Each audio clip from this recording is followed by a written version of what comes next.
स्वागत है आपका इटीना स्वदेश पर। मैं हूं आपके साथ पूजा त्रिपाठी और आप देख रहे हैं मिड कैप मसाला। और इस शो में हम मिड कैप स्टॉक्स पर फोकस करेंगे, कहां पर एक्शन है इसके बारे में चर्चा करेंगे और साथ ही साथ आपको कुछ बेहतरीन ट्रेडिंग आइडियाज भी आपके लिए लेकर आएंगे आगे शो में। लेकिन सबसे पहले शुरुआत कर लेते हैं बाजार की बड़ी बातों से। और आज हम देख रहे हैं कि बाजार में शुरुआत अच्छी हुई थी, रिकॉर्ड लेवल्स वापस से दिखे, लेकिन उसके बाद एक करेक्शन आया और अब वापस से निचले स्तरों से एक खरीदारी देखने को मिल रही है। तो आज दिन भर हम देख रहे हैं कि उतार चढ़ाव का माहौल बना हुआ है। अभी फिलहाल दायरे में है 22,200 के ऊपर निफ्टी कारोबार कर रहा है। बैंक निफ्टी की अगर बात करें तो यहाँ पर भी निचले स्तरों से अच्छी रिकवरी, 250 अंकों की रिकवरी यहाँ पर भी देखने को मिली और 47,200 के पास बैंक निफ्टी भी कारोबार कर रहा है। तो रिकवरी के बाद हम देख रहे हैं एक रेंज में बाजार टिका हुआ है, लेकिन 22,200 के ऊपर है और आज बैंक निफ्टी की भी एक्सपायरी है। तो उस लिहाज से भी आज हम देख रहे हैं कि थोड़ा बहुत उतार चढ़ाव बना हुआ है बाजार में। लेकिन चलिए निफ्टी के टॉप गेनर्स की बात करें तो आज मेटल स्टॉक्स अच्छी मजबूती दिखा रहे हैं। JSW steel, Tata steel, Adani enterprises, Hindalco, SBI जैसे स्टॉक्स आज मजबूती के साथ कारोबार कर रहे हैं। वहीं कमजोरी है पावर ग्रिड में, BPCL, hero MotoCorp, Infosys, LTI माइंट्री जैसे स्टॉक्स में आज वीकनेस देखने को मिल रही है। एडवांस डिक्लाइन रेशियो लगभग बराबर का ही है। हर एक गिरने वाले शेयर के सामने एक शेयर मजबूती के साथ कारोबार कर रहा है। अब आता है मिड कैप इंडेक्स में और मिड कैप इंडेक्स की बात करें तो यहाँ पर भी हरे निशान में ही कारोबार हो रहा है। मजबूती के साथ मिड कैप स्टॉक्स आज कारोबार करें तो मिड कैप स्मॉल कैप में हम देख रहे हैं कि वहां पर भी हरे निशान में ट्रेड हो रहा है। अब आगे बढ़ते हैं और मिड कैप स्टॉक्स में कहां पर एक्शन है एक बार ये भी आपके सामने रखते हैं एक एक करके। और मिड कैप में चढ़ने वाले शेयरों में आज मजबूती है ABB इंडिया में, union bank, clean science, Gujarat state petro, Prestige estate जैसे स्टॉक्स में आज अच्छी मजबूती हम देख रहे हैं। वहीं गिरने वाले शेयरों में जी एंटरटेनमेंट, जब सफाई आई कंपनी की तो कल की जो भी तेजी थी वो पूरी तरह से वाइप आउट हो चुकी है जी एंटरटेनमेंट की और अभी 11% की दबाव यहाँ पर स्टॉक में आज दिख रहा है। यस बैंक 3% नीचे है। सोना कॉमस्टार में भी कल की मजबूती के बाद आज हम मुनाफा वसूली देख रहे हैं। BHEL और PB फिनटेक। तो आज काफी सारे स्टॉक्स हैं जहां पर कि हम कल तो हम शानदार तेजी देख रहे थे, लेकिन आज थोड़ी मुनाफा वसूली हावी है इन स्टॉक्स में। एक बार उन स्टॉक्स पर भी नजर डाल लेते हैं जहां पर कि आज सबसे ज्यादा एक्शन है। मिड कैप में 3 बड़े एक्शन वाले स्टॉक्स पर नजर डालें तो आज GOCL, वहां पर 13% से ज्यादा की तेजी देखने को मिल रही है। GOCL कॉर्पोरेशन में डिफेंस सेक्टर में विस्तार की खबर निकल कर आ रही है, जिसके चलते आज ये स्टॉक मजबूत है। इसके अलावा ABB इंडिया, नतीजे है कंपनी के, नतीजे मजबूत और अच्छे नतीजों के चलते 8% की बढ़त ABB इंडिया में देखने को मिली। और यूनियन बैंक में भी 5% की जोरदार तेजी, QIP के जरिए 3,000 करोड़ रुपए जुटाने की योजना है कंपनी की, जिसके चलते आज यहाँ पर भी तेजी है। तो ये हैं आज के 3 बड़े एक्शन वाले स्टॉक्स। इन पर हम आगे चर्चा भी करेंगे, लेकिन अब वक्त है एक्सपर्ट को शामिल करने का। 5paisa.com के हमारे साथ रुचित जैन जुड़ चुके हैं और उनसे समझ लेते हैं अगले 3 घंटे का ट्रेड।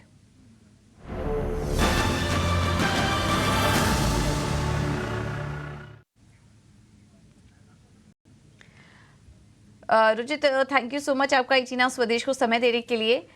तो पहले तो निफ्टी और बैंक निफ्टी पर सलाह दीजिए, क्या व्यू बन रहा है आपका? रिकॉर्ड लेवल्स आए, 2 दिनों में हमने अच्छी तेजी भी देखी, लेकिन अब उस तेजी के ऊपर टिक नहीं पा रहा है और अभी देख रहे हैं तो अब एक दायरे में कारोबार कर रहा है निफ्टी और बैंक निफ्टी दोनों ही index.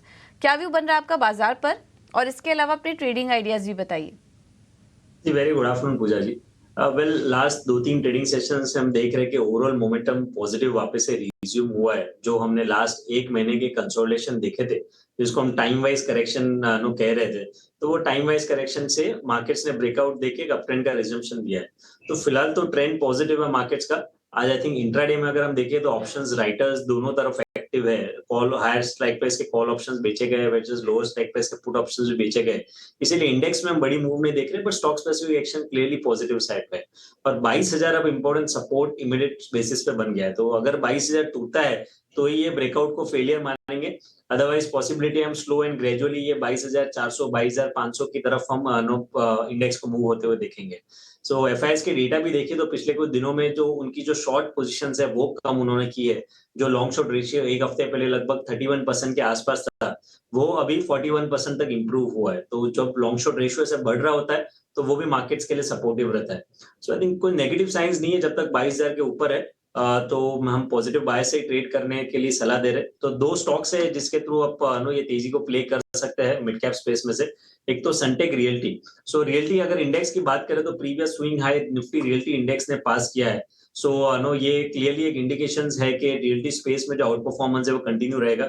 Sunteck Realty price volume action काफी स्ट्रॉन्ग है। सो यहाँ पे हम देख रहे हैं कि एक अच्छे अप मूव एक्सपेक्ट कर रहे हैं। 477 के स्टॉप लॉस से सनटेक रियल्टी में बाइंग कर सकते हैं 510 के टारगेट्स के लिए। और टाटा कंज्यूमर दूसरा स्टॉक है जहाँ पे खरीदारी की सलाह है। सो एक अच्छा टाइम वाइज करेक्शन यहाँ पे भी हुआ है। सो दैट्स व्हाई एक अप ट्रेंड का रिजम्पशन यहाँ से हो सकता है। तो टाटा कंज्यूमर बाय करें 1138 के स्टॉप लॉस से 1220 के टारगेट्स के लिए। ठीक है, तो ये हैं 2 स्टॉक्स रुचित की तरफ से। सनटेक रियल्टी 510 का होगा टारगेट, टाटा कंज्यूमर 1220 के लक्ष्य के लिए आप तेजी करके चलिए।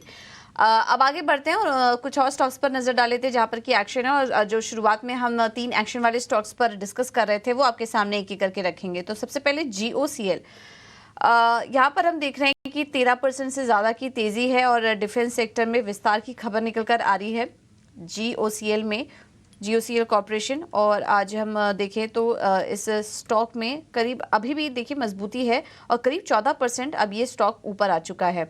500 के ऊपर आज कारोबार कर रहा है। 52 वीक हाई जो था कंपनी का वो 640 के पास था।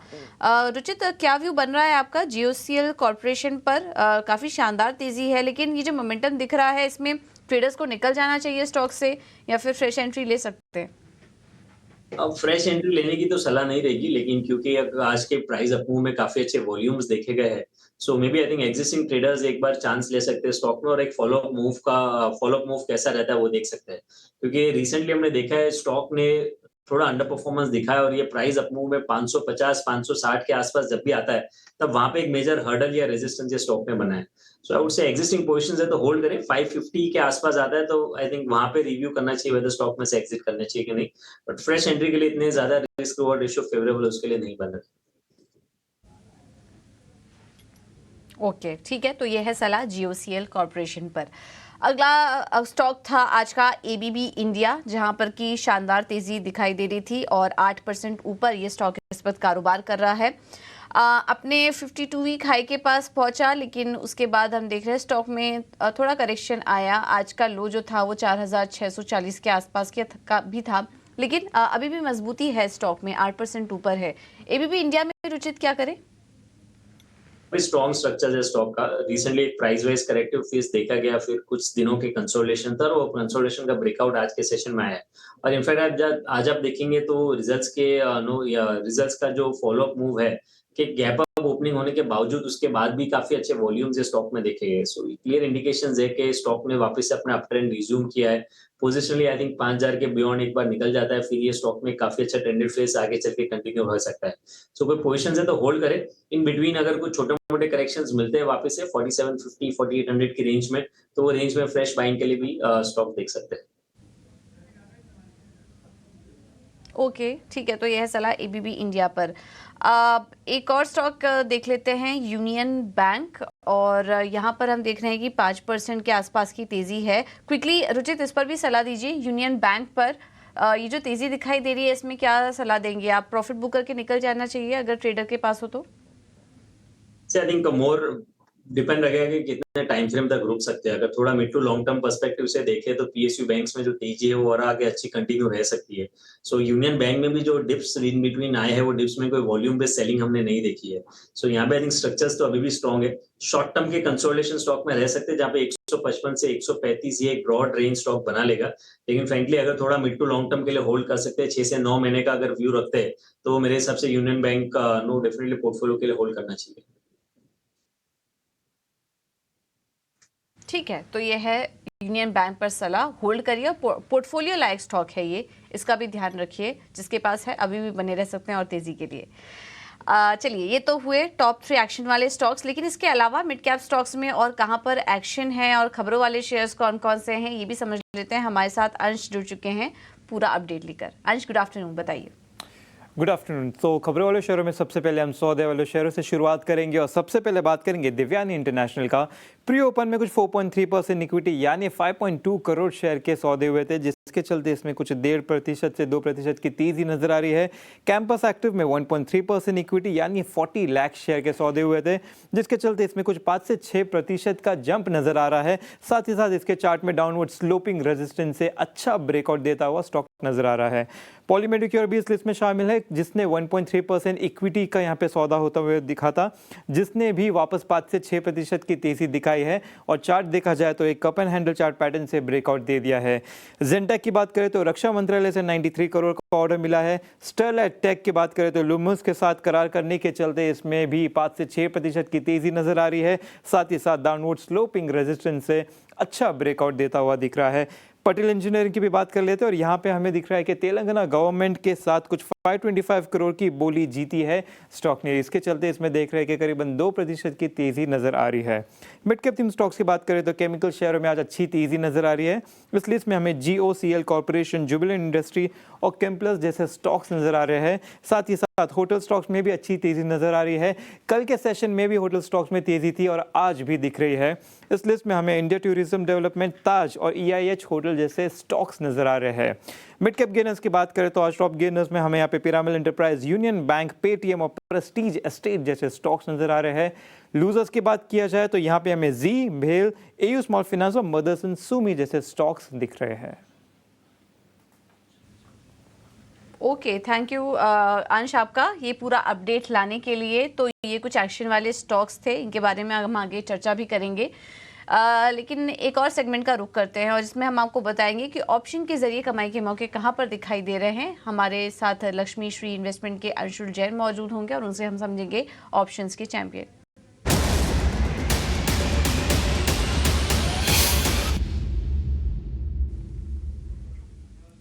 Anshul ji, thank you so much समय देने के लिए। बताइए क्या रणनीति होगी आपकी तरफ से। नमस्कार पूजा जी। ऑप्शंस में आज मैं बाय देना चाहूंगा टाटा कंज्यूमर पे।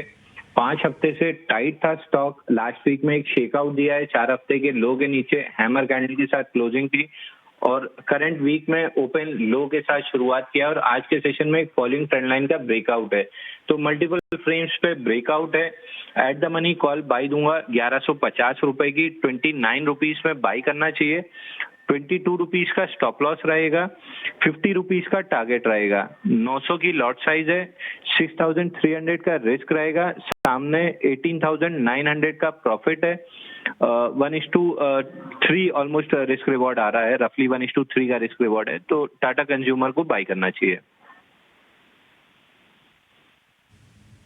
ओके, तो टाटा कंज्यूमर में तेजी की सलाह। इंटरेस्टिंग। रुचित ने भी अभी थोड़ी देर पहले टाटा कंज्यूमर में ही खरीदारी करने की सलाह दी थी 1220 के लक्ष्य के लिए। और अगर इसमें आप ऑप्शन रणनीति बनाना चाहते हैं तो ये भी कर सकते हैं। आप 1150 का कॉल खरीदें जो कि 29 रुपये पे है और 50 रुपये के लक्ष्य के लिए आप तेजी करके चल सकते हैं। मुनाफा 18,900 का हो सकता है। इसके साथ ही साथ हम एक रिस्क डिस्क्लोजर भी आपके लिए चला देते हैं।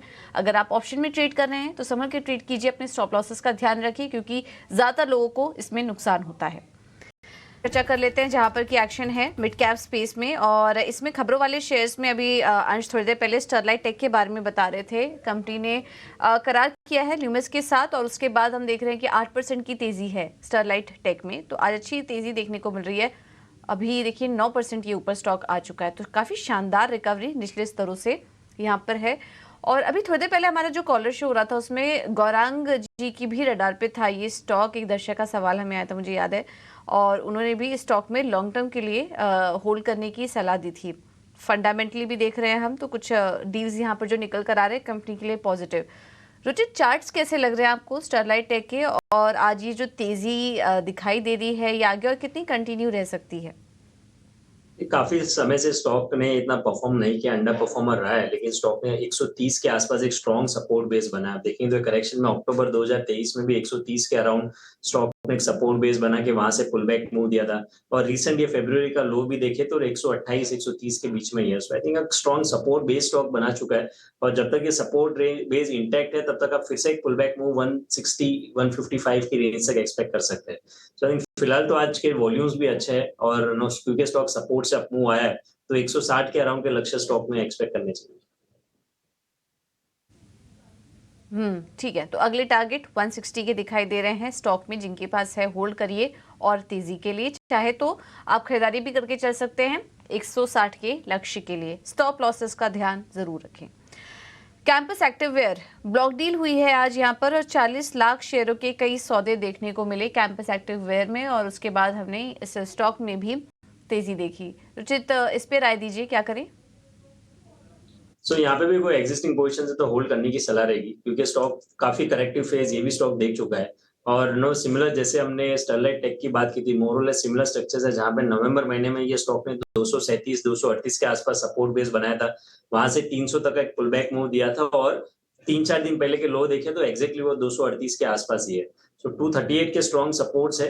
I think price wise correction जब तक अब 238 नहीं टूटता है तब तक प्राइस वाइज कुछ मेजर करेक्शन एक्सपेक्ट नहीं करनी चाहिए, बट वापिस से स्टॉक का 290 300 के आसपास तक का मूव दिखा सकता है। तो पोजीशंस है तो डेफिनेटली होल्ड करें, बट 238 जो स्ट्रॉन्ग सपोर्ट है उसके नीचे एग्जिस्टिंग पोजीशंस पे स्टॉप लॉस रखें।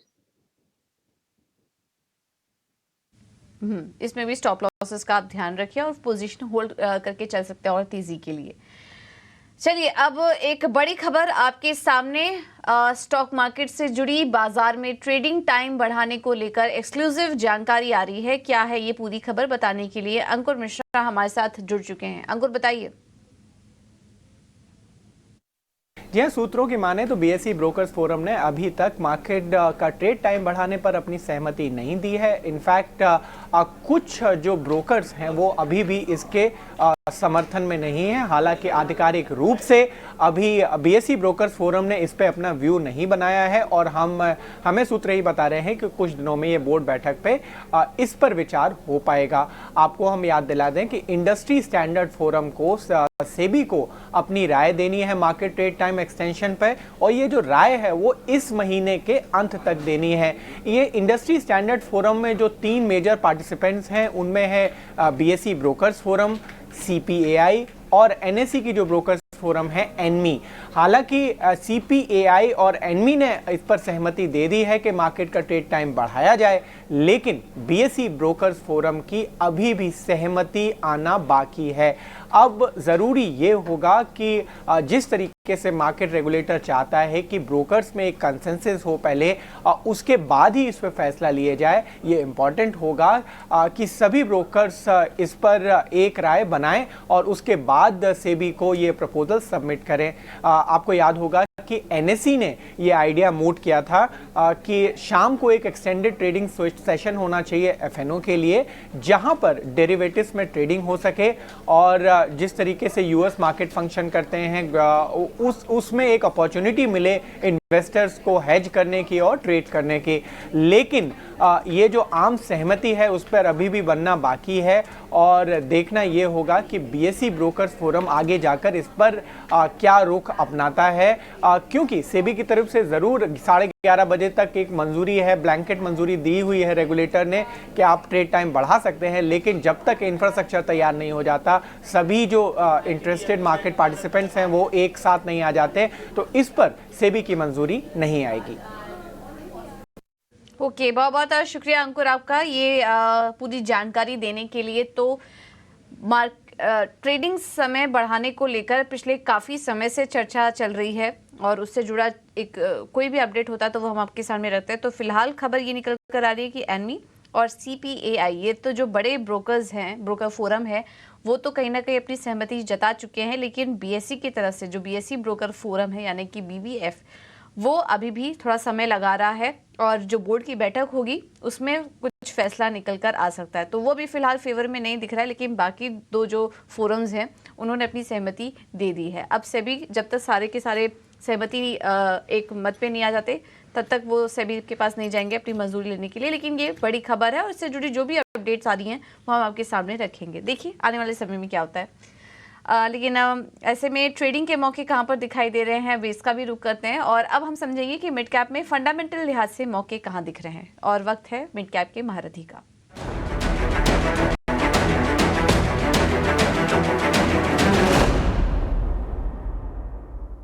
हमारे साथ प्रॉस्पेरिटी एडवाइजर्स के राघवेंद्र केडिया जुड़ चुके हैं। राघवेंद्र जी, थैंक यू सो मच समय देने के लिए। बताइए क्या स्ट्रैटेजी होगी आपकी।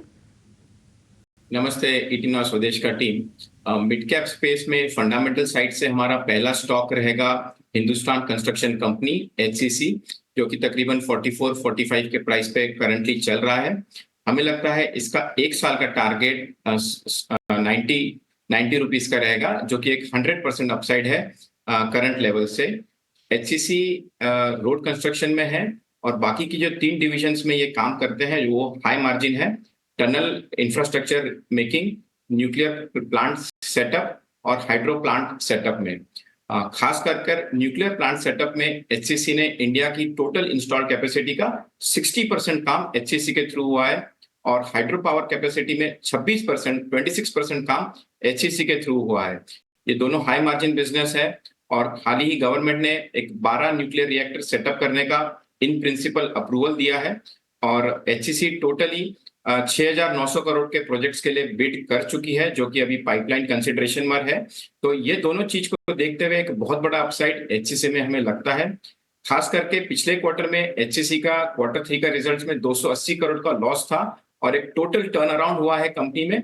इस क्वार्टर में 230 करोड़ का प्रॉफिट हुआ है। सो 280 करोड़ के लॉस से 230 करोड़ के प्रॉफिट में एक साल में HCC ने एक जर्नी देखी है।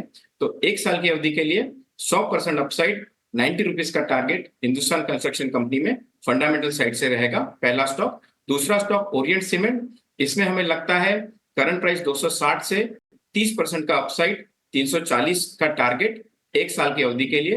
कंपनी 85 लाख टन का सीमेंट प्रोडक्शन कैपेसिटी है, जिसका अपॉर्चुनिटी कॉस्ट तकरीबन 7,500 करोड़ से 8,000 करोड़ आता है और मार्केट कैप अगर आप ओरिएंट सीमेंट का देखेंगे तो 5,300 करोड़ है। तो एक वैल्यूएशन पे बहुत बड़ा अपसाइड है इन टर्म्स ऑफ इसका जो कैपेसिटी है और इतना अगर कंपनी चीपली वैल्यूड है तो एक स्टेक सेल भी पॉसिबल है, कोई इसमें बायर इंटरेस्ट ले सकते हैं। तो 340 के टारगेट के लिए ओरिएंट सीमेंट करंट प्राइस पर बाय कर सकते हैं। एक साल की अवधि के लिए 30% अपसाइड पॉसिबल है फंडामेंटल वैल्यूएशन बेसिस पर। ओके, थैंक यू राघवेंद्र जी आपकी रणनीति देने के लिए। HCC, ओरिएंट सीमेंट, इस पर नजर रखिए, तेजी करने की सलाह दोनों स्टॉक्स में। और रुचित जी आपका भी बहुत बहुत धन्यवाद समय देने के लिए, तमाम स्टॉक्स पर अपनी रणनीति भी सुझाने के लिए। एक छोटे से ब्रेक के लिए रुकेंगे और ब्रेक